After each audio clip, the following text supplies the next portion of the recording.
Hello friends, welcome to my YouTube channel IAS gateways. इस video में Gupta and Gupta के design of concrete structures के question number 151 से 160 तक डिटेल में कंसेप्ट्स के साथ डिस्कस करूंगा, जो कि आपको अपकमिंग एग्जाम्स में बहुत हेल्पफुल होंगे। और जिस भी क्वेश्चन में आपको फर्दर डाउट लगता है, आप नीचे कमेंट सेक्शन में मुझसे डिस्कस कर सकते हो। So let's start. इसमें क्वेश्चन नंबर 151 है, pre stressing losses in post tension and pre tension beams are respectively. पिछले वीडियो में मैंने प्री स्ट्रेसिंग लॉसेस के बारे में ब्रीफ में डिस्कस किया था। यहाँ पे मैंने उन सभी चीज़ों को समराइज किया हुआ है कि जितने भी हमारे प्री स्ट्रेसिंग लॉसेस हो रहे हैं उनको हम दो कैटेगरीज में डिवाइड कर सकते हैं। पहली कैटेगरी जो है हमारी वो है शॉर्ट टर्म लॉसेस की, और जो दूसरी कैटेगरी है वो है हमारी लॉन्ग टर्म लॉसेस की। शॉर्ट टर्म लॉसेस में हमारे friction losses, anchorage seating loss जिसको हम एंकरेज स्लिप लॉस बोलते हैं, और इलास्टिक शॉर्टनिंग लॉस। और लॉन्ग टर्म लॉसेस में हमारे जो लॉसेस हैं वो creep loss, shrinkage loss and relaxation loss. Relaxation loss को हम क्रीप लॉस इन स्टील भी बोल सकते हैं।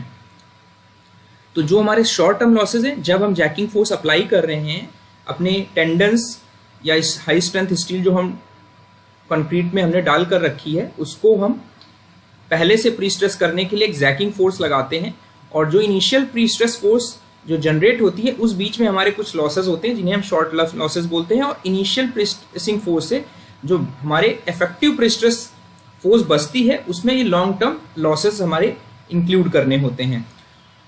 तो यहाँ पर मैंने समराइज किया हुआ है सारे लॉसेस को। जो इलास्टिक डिफॉर्मेशन ऑफ कंक्रीट है, जैसे कि मैंने बताया था कि जब हम सारे वायर्स को एक साथ टेंशन करेंगे तो हमारा कोई भी elastic deformation post tensioning members में नहीं होगा। बट अगर हम एक एक करके अपने वायर्स को टेंशन करेंगे, प्री स्ट्रेस फोर्स अप्लाई करेंगे, तो हमारे इलास्टिक डिफॉर्मेशन ऑफ कंक्रीट की वजह से हमारा पोस्ट टेंशन मेंबर्स में भी इलास्टिक डिफॉर्मेशन ऑफ कंक्रीट की वजह से लॉसेस होंगे।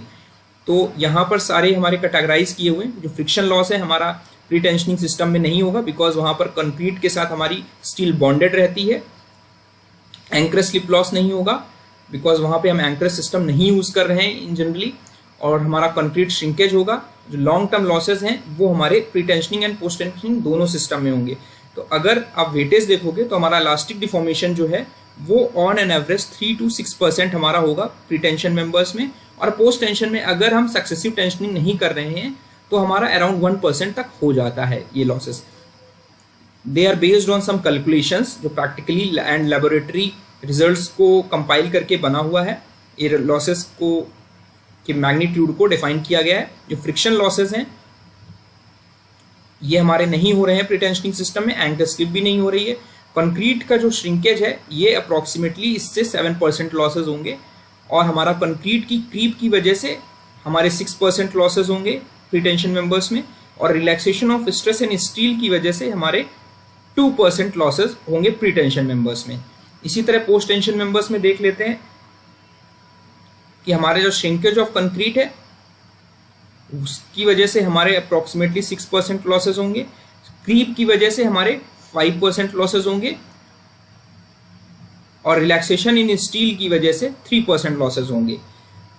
ठीक है, तो अगर आप इनको सम अप करोगे प्री टेंशन मेंबर्स को तो ये अप्रॉक्सीमेटली 18% to 20% आएंगे ये losses on an average. This is an approximation.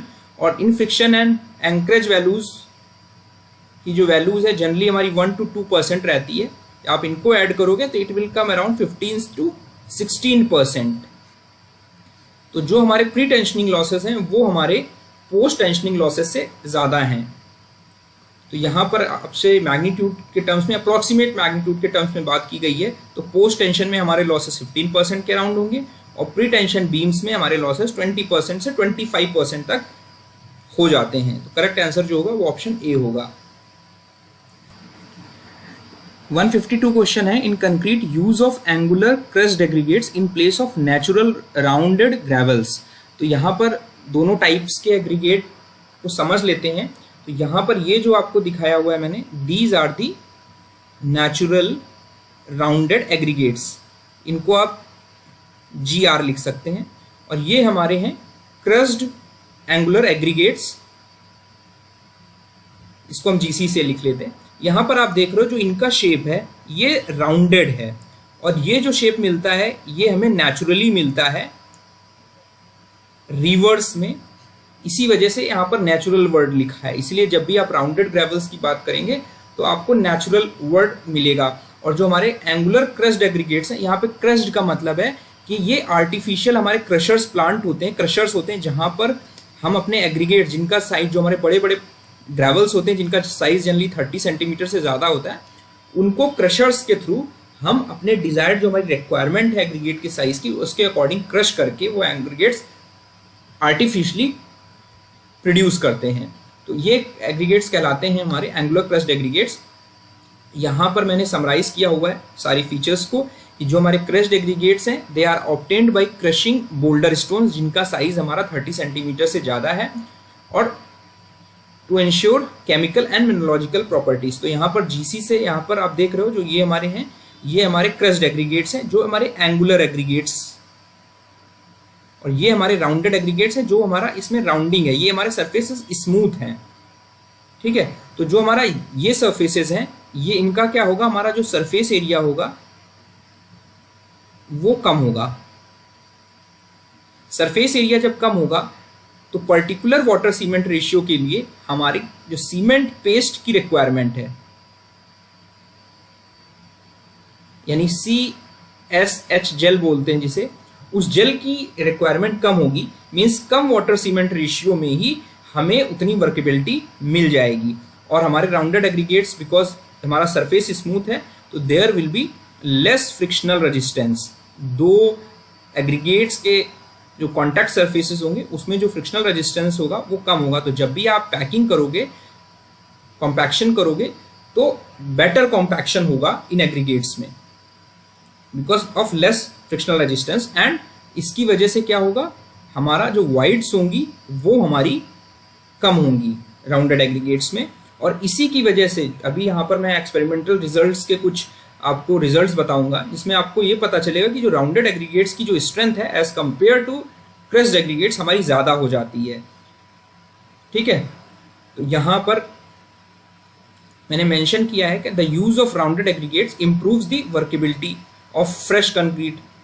दस जो हमारा राउंडेड एग्रीगेट्स हैं they require less water and concrete to obtain the same slump grade. Same slump के लिए हमें वाटर की रिक्वायरमेंट कम लगेगी, वाटर सीमेंट रेशियो हमारा कम हो जाएगा उस वर्केबिलिटी को मेंटेन करने के लिए, तो हमारा ऑटोमेटिकली हमारी स्ट्रेंथ बढ़ जाएगी। ठीक है, तो concrete need less water so water cement ratio decreases when using a rounded aggregate, जिसकी वजह से हमारी स्ट्रेंथ बढ़ जाएगी।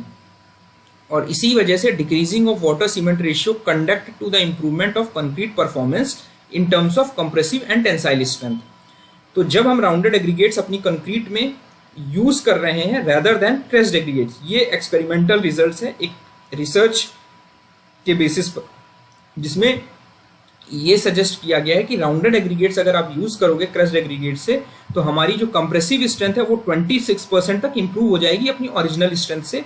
जो फ्लेक्चरल टेंसाइल स्ट्रेंथ है वो 46% के लगभग इंक्रीज कर जाएगी और स्प्लिटिंग टेंसाइल स्ट्रेंथ 38% के लिए से इंक्रीज हो जाएगी। तो सबसे एग्रीगेट को यूज करने से जो हमारी सबसे ज़्यादा मोस्ट इन्फ्लुएंशियल स्ट्रेंथ है वो हमारी है फ्लेक्चरल टेंसाइल स्ट्रेंथ। तो अगर आप कोई भी एग्रीगेट इंटरचेंज करोगे, आप अगर कोर्स एग्रीगेट में आप राउंडेड एग्रीगेट्स की जगह हमारे क्रस्ड एग्रीगेट्स यूज करोगे या क्रस्ड एग्रीगेट की जगह राउंडेड एग्रीगेट्स यूज करोगे, तो हमारी जो मोस्ट इन्फ्लुएंशियल प्रॉपर्टी होगी वो हमारी फ्लेक्चरल टेंसाइल स्ट्रेंथ होगी। यहाँ पे कायदे से सारे ऑप्शंस हमारे करेक्ट हैं, बट जो मोस्ट यहाँ पर एक्चुअली पूछना चाहिए था कि मोस्टली सबसे ज़्यादा कौन सा स्ट्रेंथ अफेक्ट होगा, तो हमारा तब करेक्ट आंसर जो हमारा फ्लेक्चरल टेंसाइल स्ट्रेंथ होता। तो आपको इसको जब आंसर करोगे तो ध्यान से आपको आंसर करना है।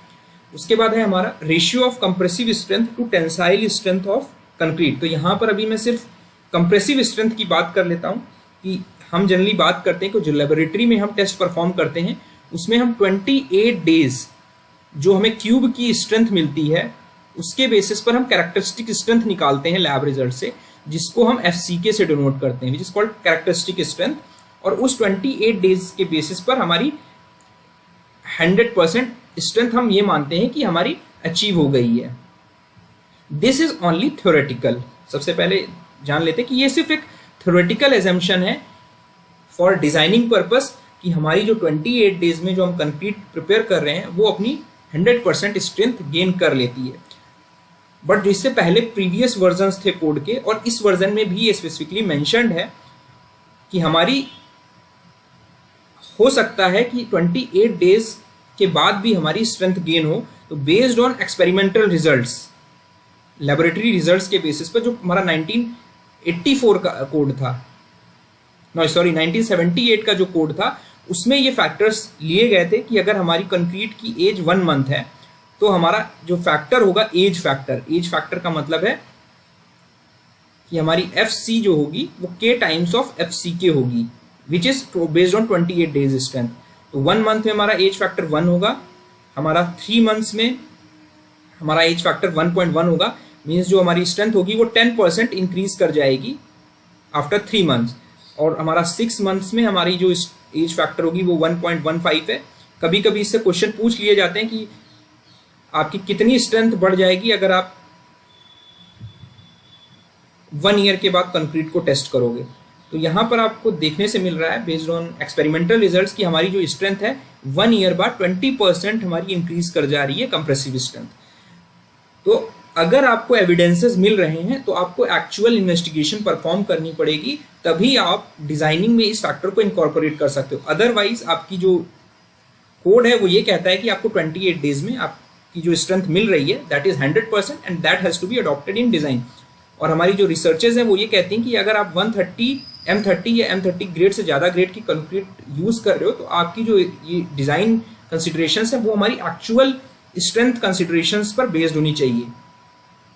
ठीक है, अब आते हैं इसके रेशियो पे कि हमारा जो रेशियो है कंप्रेसिव स्ट्रेंथ और टेंसाइल स्ट्रेंथ का रेशियो, जो कि इस क्वेश्चन में बात कर रहा है। कंप्रेसिव स्ट्रेंथ हमने मान लिया 28 डेज पे FCK है। कोड ये कहता है कि अगर हमारे पास डाटा अवेलेबल नहीं है and we have to use the tensile strength, तो हम फ्लेक्चरल स्ट्रेंथ ऑफ कंक्रीट को हम टेंसाइल स्ट्रेंथ से यूज कर सकते हैं। तो अगर आप M30 के लिए M25 के लिए अगर यूज करोगे तो इसका रेशियो जो आएगा वो अप्रोक्सीमेटली 7 आएगा। इट मीन्स कंप्रेसिव स्ट्रेंथ जो है टेंसाइल स्ट्रेंथ से अप्रोक्सीमेटली ये देखा गया है 10 to 20%, means it is of 10 to 20% of the compressive strength. जो हमारी टेंसाइल स्ट्रेंथ है वो हमारी 10 से 20% ऑफ कंप्रेसिव स्ट्रेंथ होती है। This based on the experimental evidences. और जो भी हम टेस्ट परफॉर्म कर रहे हैं कंक्रीट पे कंप्रेशन या टेंशन में, दे आर क्लोजली रिलेटेड। ठीक है, मीन्स टेंसाइल स्ट्रेंथ और जो कंप्रेसिव स्ट्रेंथ है वो आपस में एक दूसरे से रिलेटेड है। इट मीन्स अगर हम कंक्रीट की कंप्रेसिव स्ट्रेंथ बढ़ा रहे हैं तो उसकी जो टेंसाइल स्ट्रेंथ है वो भी हमारी बढ़ेगी। सपोज अगर हम M20 ग्रेड यूज कर रहे हैं और हम उसको चेंज करके M30 ग्रेड कर देते हैं तो हमारी जो कंप्रेसिव स्ट्रेंथ है वो भी बढ़ जाएगी M30 ग्रेड के लिए और हमारी टेंसाइल स्ट्रेंथ भी बढ़ जाएगी। बट ये डायरेक्टली लीनियर रिलेशनशिप नहीं होगी, ये ध्यान रखना है आपको। तो जो रेशियो है दोनों का वो हमारी कंक्रीट की एक्चुअल ग्रेड ऑफ स्ट्रेंथ पर, एक्चुअल स्ट्रेंथ ऑफ कंक्रीट पर डिपेंड करेगी। जितनी ज्यादा कंप्रेसिव स्ट्रेंथ होगी उतनी ज्यादा हमारी टेंसाइल स्ट्रेंथ होगी। बट जिस रेट से कंप्रेसिव स्ट्रेंथ बढ़ेगा उस रेट से हमारा टेंसाइल स्ट्रेंथ नहीं बढ़ता। इट मीन्स जो हमारा rate of increase of tensile strength है, मीन्स जिस रेट से टेंसाइल स्ट्रेंथ हमारी बढ़ेगी वो रेट हमारा डिक्रीजिंग ऑर्डर का होगा। ठीक है, ये ध्यान रखना है आपको। और जो टेंसाइल स्ट्रेंथ ऑफ कंक्रीट है it is more sensitive to improper curing than compressive strength. अगर हम प्रॉपर क्योरिंग नहीं करेंगे तो टेंसाइल स्ट्रेंथ पर हमारा ज्यादा इफेक्ट पड़ेगा as compare to compressive strength. The increase in tensile strength after 1 month means after 28 days ये देखा गया है कि जो हमारी टेंसाइल स्ट्रेंथ में इंक्रीज हो रहा है वो it is slower then the compressive strength, and इस वजह से जो एज ऑफ स्पेसिमेन है वो अफेक्ट करती है इस रेशियो को। और rate of gain of strength, जिस रेट से हमारी स्ट्रेंथ गेन कर रही हैं, चाहे वो कंप्रेसिव स्ट्रेंथ हो चाहे वो टेंसाइल स्ट्रेंथ हो, वो एज के साथ डिमिनिश करती है। मीन्स रेट हमारा एज के साथ डिक्रीज होता जाता है। एज का मतलब है किस पर्टिकुलर टाइम पीरियड के बाद हम कंक्रीट की जो स्ट्रेंथ है उसको हम इवेल्युएट कर रहे हैं। तो ये जो रेशियो है हमारा it will increase with age. तो करेक्ट आंसर हमारा ऑप्शन ए होगा। 154 क्वेश्चन है, according to Indian standards the gradation of fine aggregates is divided into. तो यहाँ पर थोड़ा सा मैं एलेबोरेट तरीके से डिस्कस कर लेता हूँ कि जो हमारे फाइन एग्रीगेट्स होते हैं अगर हम कंक्रीट डिज़ाइन के कॉन्टेक्स्ट में बात करें तो जो हमारे फाइन एग्रीगेट्स होंगे, इसको मान लेते हैं FA, उसमें जनरली ये होता है कि मोस्ट ऑफ द पार्टिकल्स जो फाइन एग्रीगेट्स के होंगे वो हमारे 4.75 mm सीव से पास हो जाएंगे, ठीक है। और जो हमारा फाइन एग्रीगेट यूज होता है हमारी कंक्रीट मिक्स या मोर्टार प्रिपरेशन में, दैट इज सैंड। तो हम अपनी सैंड को बहुत सारे बेसिस पर क्लासीफाई कर सकते हैं, जनरली 4 बेसिस पे कर सकते हैं, डिपेंडिंग अपॉन कि हमारा सैंड का सोर्स क्या है, जिसके बेसिस पे हम अपनी सैंड को कह सकते हैं कि हमारी वो नेचुरल सैंड है या हमारी वो क्रश्ड स्टोन की सैंड है, जो कि हम आर्टिफिशियली क्रशर्स के थ्रू क्रश करके बड़े एग्रीगेट्स या ग्रेवल्स को क्रश करके प्रोड्यूस कर रहे हैं। Based on the mineralogical composition, mineralogical composition का मतलब ये है कि हमारी सैंड में कौन से मिनरल्स प्रेजेंट हैं, उसके बेसिस पर हमने सैंड को क्लासीफाई कर सकते हैं कि that is based on feldspar या हमारा क्वार्ट्ज। तो जो थर्ड कैटेगरी है हमारी फाइन एग्रीगेट्स की, that is based on the size of particles, means जो भी हमारे एवरेज साइज क्या है हमारी सैंड पार्टिकल्स का, उसके बेसिस पर हम क्लासीफाई कर सकते हैं, and that is represented by the fineness modulus. IS 456 की डिटेल वीडियो सीरीज में मैंने इसको एलेबोरेट तरीके से समझाया है, आप वहां रेफर कर सकते हो। और एक अलग से भी वीडियो है फाइननेस मॉडुलस का, कैसे कैलकुलेट करते हैं फाइननेस मॉडुलस, वो आप रेफर कर सकते हो मेरे चैनल पर। तो जो फाइननेस मॉडुलस है हमारा, बेस्ड ऑन फाइननेस मॉडुलस के बेसिस पर हम अपने सैंड को 3 कैटेगरीज में डिवाइड कर सकते हैं, जिसमें हमारी कोर्स सैंड है, हमारी मीडियम सैंड है, और हमारी थर्ड कैटेगरी की सैंड है दैट इज फाइन सैंड। तो इनकी जो फाइननेस मॉडुलस है, उनकी जो रेंज है वो हमारा जैसे जैसे फाइननेस मॉडुलस हमारा डिक्रीज होता जाता है, उसका मतलब है कि उसका जो एवरेज साइज है सैंड पार्टिकल्स का वो रिड्यूस होता जा रहा है, ठीक है। उसके बाद हमारा लास्ट कैटेगरी है that is based on the IS 383 provisions. तो IS 383 का जो कोड है वो ये सजेस्ट करता है कि हमारा जो फाइन एग्रीगेट्स हैं उनको आप पार्टिकल साइज डिस्ट्रीब्यूशन के थ्रू कैटेगराइज कर सकते हो, जिसमें हमारे फाइन एग्रीगेट्स को 4 ग्रेडेशंस में डिवाइड किया गया है, gradation 1, gradation 2, gradation 3 and gradation 4। तो आपको क्या परफॉर्म करना है इसके लिए, पार्टिकल साइज डिस्ट्रीब्यूशन का आपने सॉइल मैकेनिक्स में भी पढ़ा होगा, we have to perform sieve analysis. अब सीव एनालिसिस कैसे परफॉर्म करते हैं, हम सबसे पहले फाइन एग्रीगेट्स के क्लासिफिकेशन के लिए आपको 7 सीव्स यूज करनी है, 1 2 3 4 5 6 7, ठीक है। और ये हमारे 150 माइक्रोन से लेकर आपकी 10 mm जो होगी सीव, लास्ट सीव होगी, और increasing order of size of sieve में आपको अरेंज करना है। उसके बाद आपको सैंड इसमें पोर करनी है, जो भी आप साइट पर यूज करने वाले हो आपको इन सीव्स में उसको डालना है, और हर सीव पर आपको परसेंटेज रिटेन्ड निकालना है, जिसके बेसिस पर आप परसेंटेज पासिंग थ्रू ईच सीव निकालोगे, और डिपेंडिंग अपॉन हर सीव से कितना परसेंटेज सैंड जो है वो पास हो जा रही है, उसके बेसिस पर आप सैंड को जोन 1, ये ग्रेडेशन के बेसिस पर आप सैंड को जोन 1, जोन 2, जोन 3, जोन 4 में कैटेगराइज कर सकते हो। तो यहाँ पर वो जो कोड की रिकमेंडेशन है वो यहाँ पर मैंने टैबुलेट की हुई है। यहाँ पर आपकी जो सीव्स हैं आपको ध्यान रखने की जरूरत है, एग्जाम में पूछा जाता है। 10 mm, 4.75 mm, 2.36 mm, 1.8 mm, 1.18 mm, 600 microns, 300 microns and 150 micron. Total ये हमारी 7 सीव्स हैं। तो यहाँ पर आप देख रहे हो कि हमारा 4.75% जो mm सीव है उससे अप्रोक्सीमेटली 90 to 100% जो हमारा साइज है वो हमारे पास होने चाहिए। मींस इस साइज से हमारे साइजेस छोटे होने चाहिए सैंड पार्टिकल्स के। तो डिपेंडिंग अपॉन कि हमारा परसेंटेज पासिंग कितना है हर सीव से, उस पर्टिकुलर रेंज में आपको देखना है, and we have to classify based on this gradation. तो हमारा जो इंडियन स्टैंडर्ड्स हैं IS 383, उसके बेसिस पर फाइन एग्रीगेट्स को हमने 4 कैटेगरीज में डिवाइड किया हो। तो करेक्ट आंसर हमारा ऑप्शन सी होगा।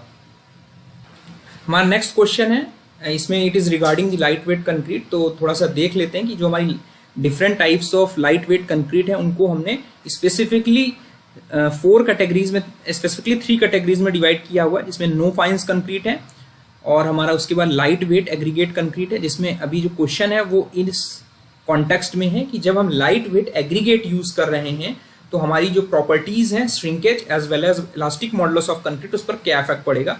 और हमारी थर्ड कैटेगरी की है एरेटेड कंक्रीट, जिसमें हम aluminium powder, hydrogen peroxide and bleaching powder methods use करके हम एयर को एंट्रेन करते हैं अपनी कंक्रीट में टू इम्पार्ट डिजायर्ड प्रॉपर्टीज। तो जो लाइट वेट एग्रीगेट कंक्रीट है उसमें हम clinkers, foam slag, expanded shale, clay, pumice, expanded shale, these are the light weight aggregates जो आप कंक्रीट को प्रिपेयर करने के लिए यूज कर सकते हो।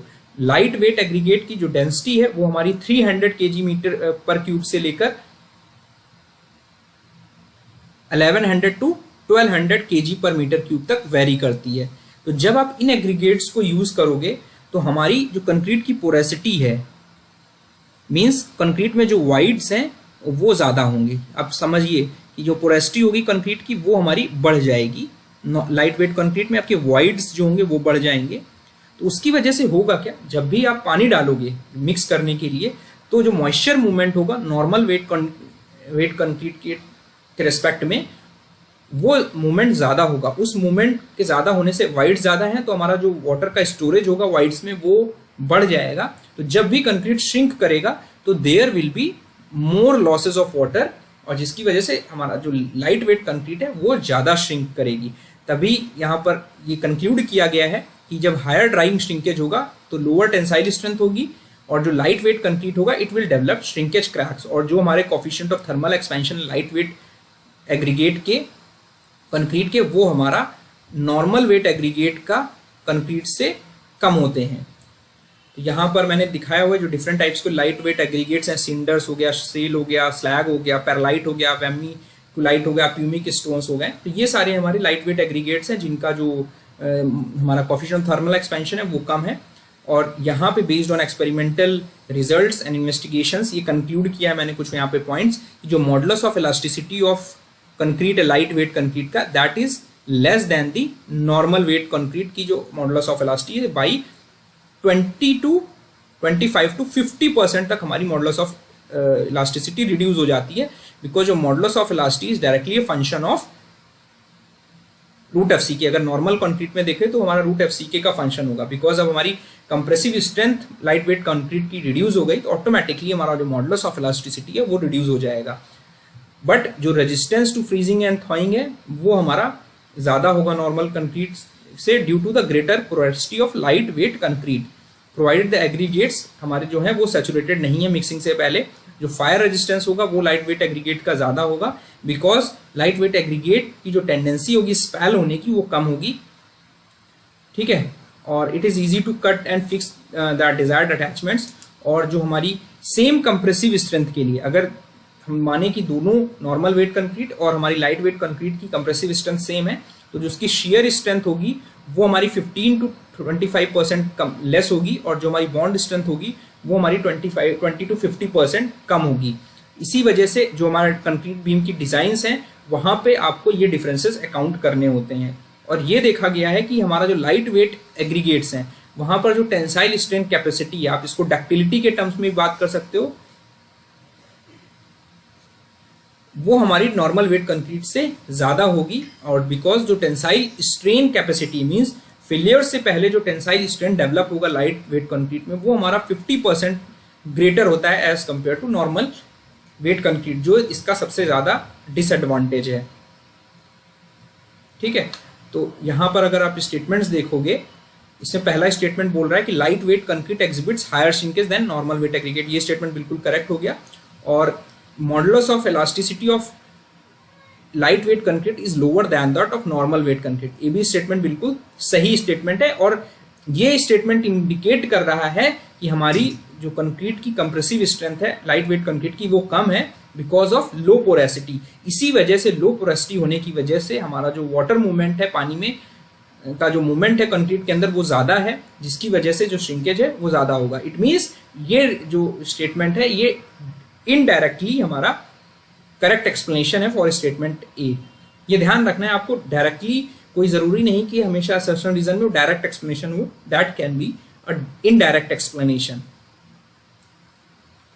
ठीक है, उसके बाद हमारा आता है endurance limit of mild steel. और एंडोरेंस लिमिट को हम कैसे डिफाइन करते हैं कि जो हमारा मैक्सिमम वैल्यू ऑफ रेशियो है इसका maximum stress to short time static strength below which no failure occurs. तो जब हम रिपीटेड यानी रिवर्सल ऑफ लोड्स की जब स्टडी करते हैं किसी भी मटेरियल पे, चाहे स्टील हो या कोई और एलॉय हो, तो वहां पे हमारे दो डेफिनेशन है, एक एंडोरेंस लिमिट की डेफिनेशन है, एक हमारी फैटिग स्ट्रेंथ की लिमिट है। तो जो फैटिग स्ट्रेंथ है वो हमारी नंबर ऑफ साइकिल्स के टर्म्स में लिखी जाती है फॉर सर्टेन मटेरियल जिनका हमारे कोई एंडोरेंस लिमिट नहीं होता है। इसमें aluminium, magnesium, copper, nickel, some stainless steel, high carbon steel and alloy steel, वहां पर हम फैटिग स्ट्रेंथ के टर्म्स में बात करते हैं। बट जो हमारे माइल्ड स्टील है, स्ट्रक्चरल स्टील है, लो कार्बन स्टील है, because mild steel is a low carbon steel, वहां पर हम जनरली एंडोरेंस लिमिट की बात करते हैं जहां पे उसको स्ट्रेस के टर्म्स में लिखा जाता है कि the stress level below which a material can be cycle infinitely without failure, means reversal of cycles, जो नंबर ऑफ साइकिल्स हैं ड्यूरिंग रिवर्सल्स के करस्पॉन्डिंग हमारा स्ट्रेस लेवल कितना है जिस पर वो फेल नहीं हो रहा है, तो that is endurance limit in terms of stress value. और fatigue strength is represented in terms of number of cycles and this is the stress value.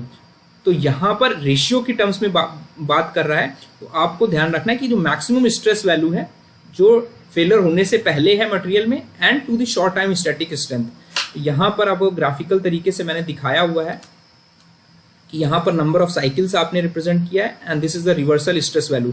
तो ये जो आपकी रिवर्सल स्ट्रेस वैल्यू है बिफोर द फेलियर, ये आपकी endurance limit कहलाएगी। तो ये जो आपकी वैल्यू आपको दिख रही है, this is the endurance limit corresponding to that particular element. यहाँ से हमारे जो नंबर ऑफ साइकिल्स हैं वो हमारे कांस्टेंट हो गए हैं, ठीक है। तो this will correspond to reversal stress value. तो स्ट्रक्चरल स्टील के लिए ये जो रेशियो आता है that is 0.5 for mild steel, ये ध्यान रखना है आपको। और यहाँ पर बेस्ड ऑन एक्सपेरिमेंटल रिजल्ट्स अगर इन terms of number of stress cycles की बात करें कि एन की वैल्यू यानी फैटिग स्ट्रेंथ के टर्म्स में बात करें, ठीक है, तो हमारा जो माइल्ड स्टील की जो नंबर ऑफ स्ट्रेस साइकिल्स वो 8006 वैल्यू आई है। मीडियम आप कार्बन कंटेंट बढ़ाया आपने तो हमारा जो एंडोरेंस लिमिट है, एंडोरेंस लिमिट या फैटिग स्ट्रेंथ कह लो, वो आपकी बढ़ गई। एल्यूमिनियम की आपकी 1319 होगी, ब्रास की 6088 होगी। ये नंबर ऑफ स्ट्रेस साइकिल्स हैं कि हमारे इतनी साइकिल्स आप रिवर्सल करोगे स्ट्रेसेस का तो हमारा मटेरियल फेल नहीं होगा and this is the maximum limit, जिसके बाद फेलियर स्टार्ट हो जाएगा। उसके बाद हमारा नेक्स्ट क्वेश्चन है, क्वेश्चन 157 है, with the increase in rate of loading during testing compressive strength of concrete पर क्या इफेक्ट पड़ेगा। तो रेट ऑफ लोडिंग का मतलब ये समझ लेते हैं, लोडिंग जो होगी हमारी वो स्ट्रेस के फॉर्म में आप लिख सकते हो मेगा पास्कल या केजी पर सेंटीमीटर स्क्वायर या न्यूटन पर एमएम स्क्वायर, ये हमारे स्ट्रेस की वैल्यू है। ये आप जब टेस्टिंग परफॉर्म कर रहे हो तो ये स्ट्रेस वैल्यू किस रेट से अप्लाई कर रहे हो। रेट का मतलब है stress per unit time, per unit time is the rate of loading. तो जो आप standard compressive strength test perform करोगे, यहाँ पे कंप्रेसिव स्ट्रेंथ की बात कर रहा है, तो कंप्रेसिव स्ट्रेंथ जब आप परफॉर्म कर रहे हो तो हमारा जो आईएस कोड है वो ये रिकमेंड करता है कि जो आपको स्टैंडर्ड लोडिंग रेट रखना है वो आपको 140 kg पर सेंटीमीटर स्क्वायर पर मिनट रखना है। जब आप क्यूब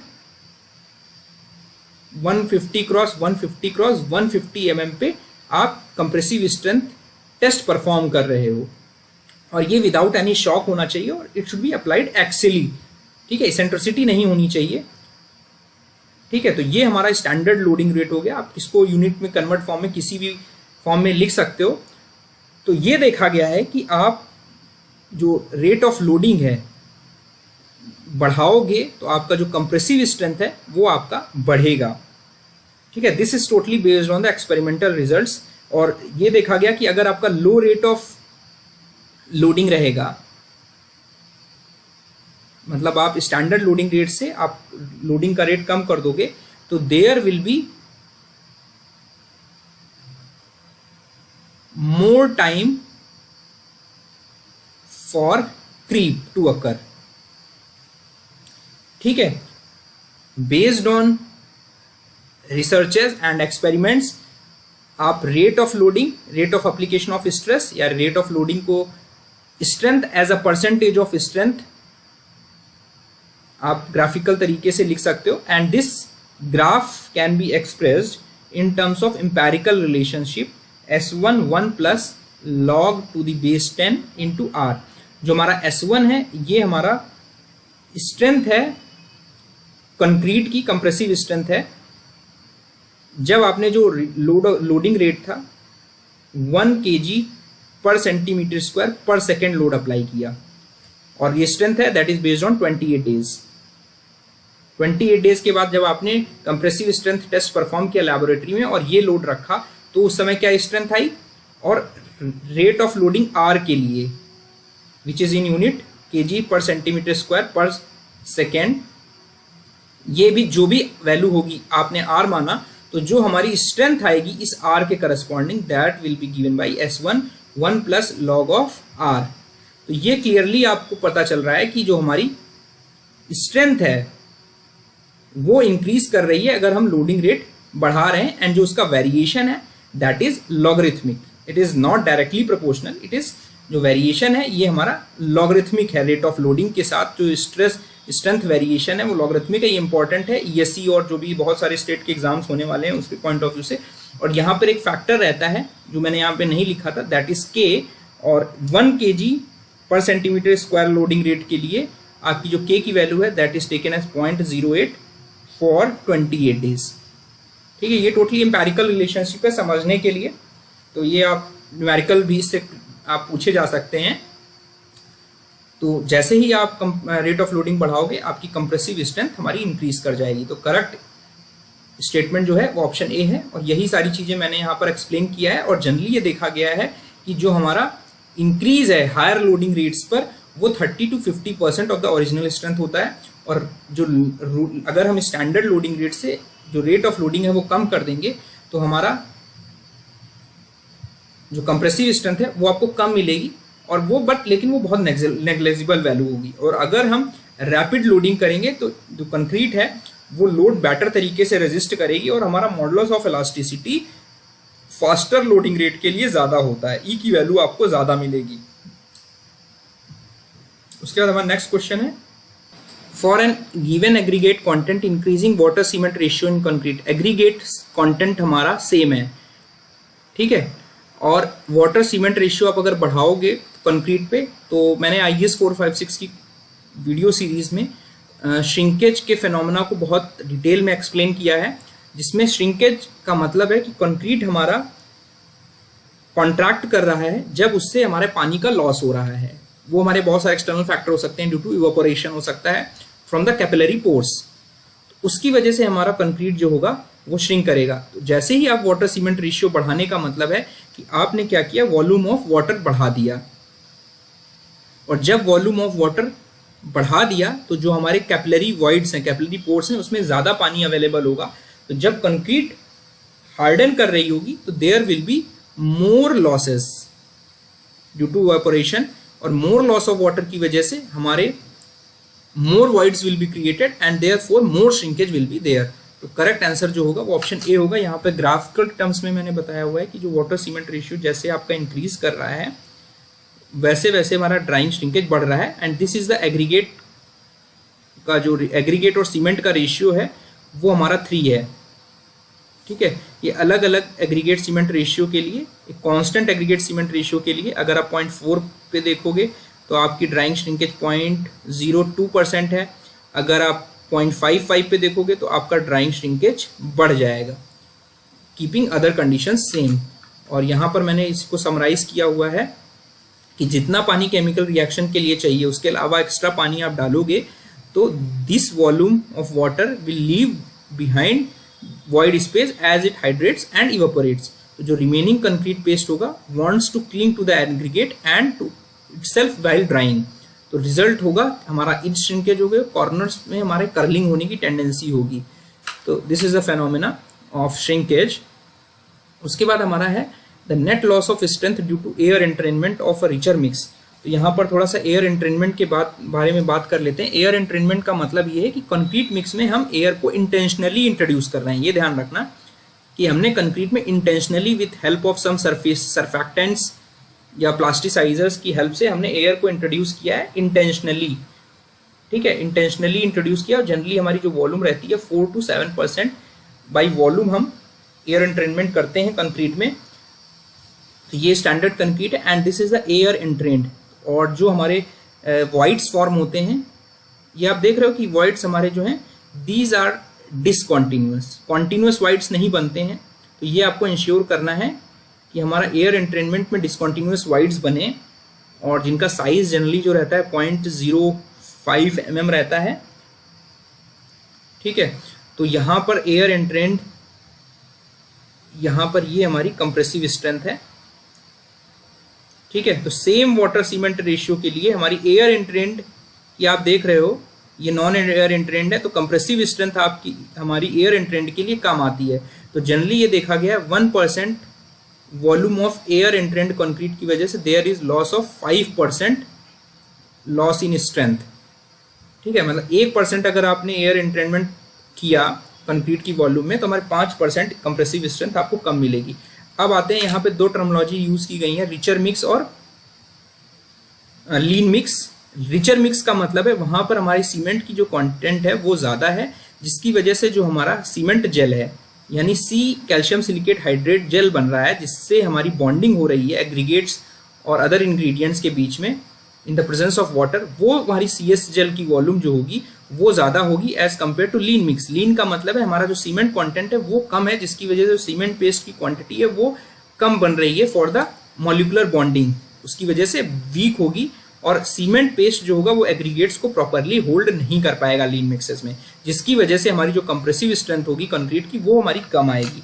तो अब इस क्वेश्चन में अगर देखेंगे हम यहाँ पे the net loss of strength due to air entrainment of a richer mix is higher than that of a leaner mix, because यहाँ पर जो हमारा कंप्रेसिव स्ट्रेंथ का जो वेटेज है वो CSS जेल की वजह से हमारी स्ट्रेंथ आती है, और यहाँ पर ये रिचर मिक्स में ये CS जेल की वॉल्यूम जो है वो लीन मिक्स से कंपैरेटिवली बहुत ज़्यादा है होती है, जिसकी वजह से जो स्ट्रेंथ लॉस होगा एयर एंट्रेनमेंट के वो हमारा रिचर मिक्सेस में ज़्यादा होगा। सेकेंड स्टेटमेंट ये है कि effect of air entrainment on improving workability is smaller in richer mix than in leaner mix. Air entrainment जब आपने एयर इंट्रोड्यूस की तो हमारा जो वाटर सीमेंट रेशियो है for same workability it will decrease, water cement ratio decrease कर जाएगा for same workability. ठीक है, अब वाटर सीमेंट की जो रिक्वायरमेंट है वो हमारी रिचर मिक्सेस में ज्यादा होगी, बिकॉज वहां पर हमारा सीमेंट कंटेंट ज्यादा है।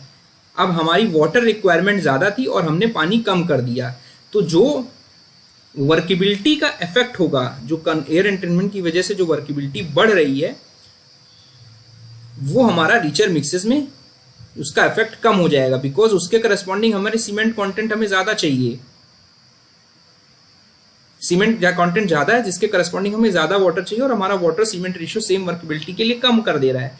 तो इसका मतलब ये हुआ कि जो एयर एंट्रेनमेंट का इफेक्ट है रिचर मिक्सेस के केस में, उसका वर्केबिलिटी इंप्रूव करने में इफेक्ट जो होगा वो कम होगा as compare to leaner mix, because वहां पे सीमेंट ऑलरेडी कम है और वाटर सीमेंट रेशियो आप कम करोगे तो वहां पे वर्केबिलिटी ज्यादा इंप्रूव होगी as compare to richer mix. तो यहाँ पर ये भी करेक्ट स्टेटमेंट है, ए भी करेक्ट स्टेटमेंट है। ठीक है, तो करेक्ट स्टेटमेंट जो होगा वो ऑप्शन ए होगा, because R is the correct explanation here. उसके बाद हमारा नेक्स्ट क्वेश्चन है the bond strength between steel reinforcement and concrete is affected by. तो यहाँ पर पिछले IS कोड वीडियोस में एंड प्रीवियस RCC के गुप्ता एंड गुप्ता के सॉल्यूशंस में मैंने बॉन्ड स्ट्रेंथ के बारे में डिस्कस किया था। ठीक है, यहाँ पर मैंने दिखाया हुआ है कि this is bond test being performed. ठीक है, तो बॉन्ड का मतलब जो है कि हमारी जो स्ट्रेसेस डेवलप हो रही हैं कॉन्टैक्ट सरफेस पे, दो तरह की स्ट्रेसेस डेवलप करेंगी, एक उसकी पेरिफेरी पे डेवलप करेंगी और एक उसके परपेंडिकुलर डायरेक्शन में डेवलप करेंगी जब भी हम टेंसाइल लोड अप्लाई करेंगे। तो जो हमारी स्ट्रेसेस डेवलप हो रही हैं that are known as bond stresses, जो कि एक्सटर्नल पुल को इंटरफेस जो हमारा है कंक्रीट और स्टील का उसके थ्रू ट्रांसफर करेंगी। तो ये सारी बॉन्ड टेस्ट के बेसिस पर ये देखा गया है कि हमारी जो स्ट्रेसेस हैं ये डिपेंड करेंगी हमारा ग्रेड ऑफ कंक्रीट क्या है, हमारा टाइप ऑफ स्टील क्या है। ठीक है, अगर हमारे प्लेन बार्स होंगे तो जो हमारा बॉन्ड स्ट्रेंथ है that is directly proportional to root F C K upon 5 for smaller diameters. और अगर हम बड़े डायमीटर साइज का बार यूज कर रहे हैं तो हमारी जो बॉन्ड स्ट्रेंथ है that is directly proportional to root F C K. तो जैसे ही आप ग्रेड ऑफ कंक्रीट बढ़ाओगे आपकी ऑटोमेटिकली जो टेंसाइल स्ट्रेंथ है वो कंक्रीट की इंप्रूव हो जाएगी, जिसकी वजह से जो बॉन्ड स्ट्रेंथ है वो भी इंप्रूव हो जाएगी। ठीक है, these are the bond cracks और these are the corrugations. Plain bars में कोरुगेशंस नहीं होंगे। तो जो हमारा सरफेस है, स्टील का सरफेस है, जो इंटरफेस है उसका सरफेस कैसा है उस पर भी हमारा डिपेंड करेगी कि हमारी बॉन्ड स्ट्रेसेस का नेचर कैसा होगा, मैग्नीट्यूड कितना होगा। तो हमारे HYSD बार्स में क्या होता है, हमारे कोरुगेशंस होते हैं। इन कोरुगेशंस की वजह से हमारा जो इफेक्टिव कंक्रीट स्टील इंटरफेस है वहां पे हमारे बॉन्ड फोर्सेस जो डेवलप होंगी वो ज़्यादा फोर्सेस डेवलप होंगी, बिकॉज ग्रेटर फ्रिक्शनल रेजिस्टेंस मिलेगा उन कोरुगेशंस की वजह से। अब जब फ्रिक्शनल रेजिस्टेंस हमारा बढ़ जाएगा कंक्रीट और स्टील के इंटरफेस में तो ऑटोमेटिकली हमारी बॉन्ड स्ट्रेसेस बढ़ जाएंगी। तो ग्रेटर फ्रिक्शनल रेजिस्टेंस बढ़ने की वजह से हमारा जो IS 456 है वो हमारा कहता है कि आप की जो बॉन्ड स्ट्रेसेस हैं वो 60% इंक्रीज कर जाएंगी फॉर HYSD बार्स। उसके बाद जो थर्ड फैक्टर्स है श्रिंकेज। श्रिंकेज जब हमारा कंक्रीट में होगा, श्रिंकेज को मैंने डिफाइन किया था कि हमारा जब कंक्रीट श्रिंक करता है तो जो स्टील और कंक्रीट के बीच में हमारा ग्रिप है वो इंप्रूव करेगा, बिकॉज जब श्रिंक कर रही है कंक्रीट तो हमारा कंक्रीट के श्रिंक होने से ग्रिपिंग बढ़ेगी, बिकॉज जब कंक्रीट श्रिंक होती है ड्यूरिंग द हार्डनिंग प्रोसेस उसकी वजह से क्या होगा, हमारा ग्रिप बढ़ेगी कंक्रीट और स्टील के इंटरफेस में। और ग्रिप बढ़ने की वजह से हमारा जो फ्रिक्शन होगा वो भी बढ़ेगा इंटरफेस पे। फ्रिक्शन जब बढ़ेगा तो ऑटोमेटिकली हमारा बॉन्ड स्ट्रेंथ, बॉन्ड स्ट्रेसेस हमारी बढ़ जाएंगी। यहाँ पर हमारा तीनों फैक्टर्स जो होंगे, स्टील प्रॉपर्टीज, हमारा कंक्रीट की प्रॉपर्टीज, कंक्रीट का श्रिंकेज, ये सारे फैक्टर्स हमारे बॉन्ड स्ट्रेंथ को अफेक्ट करेंगे। तो यहाँ पर करेक्ट आंसर जो होगा ऑप्शन डी होगा। आई होप मेरा वीडियो आपको पसंद आया होगा। इस तरह की वीडियोस मैं फर्दर बनाता रहूँगा। Thank you.